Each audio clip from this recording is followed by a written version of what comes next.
Bu renkli. Tam siyah olsun. Kaç numara? O mu? Bunun küçüğü var. Bunun büyüğü. 31.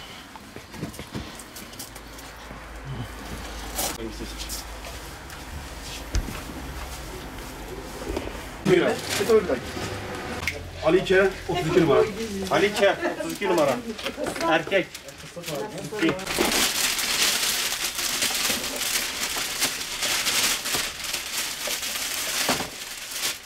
Geliyorlar.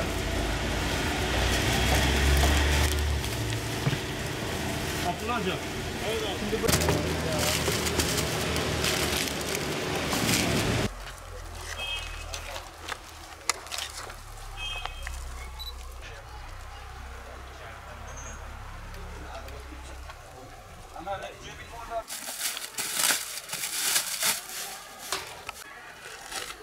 Ayakkabını çıkar.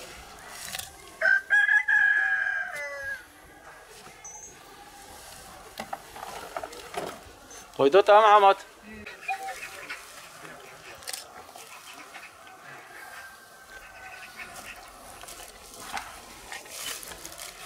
Yılbaşında ne yapalım diye arkadaşlarla oturur konuşurken bizim kültürümüzde aslında hiç yeri olmayan, özellikle kumarı teşvik eden piyangoya karşı ne yapabiliriz diye kendi aramızda konuşurken çok iyi fikirler çıktı ortaya. Bir tanesi de biz bu yılbaşında bilet almak yerine bizim kültürümüzde yeri olmayan özellikle bu çekiliş, kura gibi işlerin farklı bir versiyonu deneyelim dedik. Ne yapalım? Çocukları sevindirelim diye ortaya bir fikir çıktı. Bu seneki piyango biletimizi biz çocuklara bağışlayalım dediler arkadaşlar. Bağışlamak yerine peki biz piyango biletine vereceğimiz parayla hediye alabilir miyiz diye düşünürken kampanyamız tamamen şekillenmiş oldu. Bu vesileyle biz bir kampanya başlattık. Sosyal medyada duyuruya çıktık. Sağ olsun bağışçılarımız sayesinde, duyarlı vatandaşlarımız sayesinde bağışlarımız kısa sürede toplanmaya başladı. Ve bugün itibariyle 450 çocuğumuza, öncelikli yetim olmak üzere 450 çocuğumuza hediyelerini ulaştırmış olduk.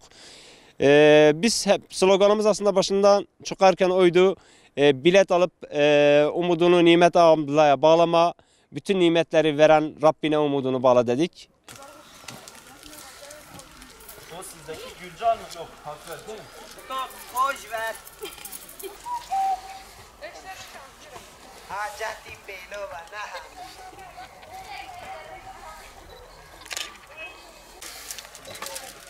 CHK koy. Günlerde kullansın mı yoksa evde neyse blokta.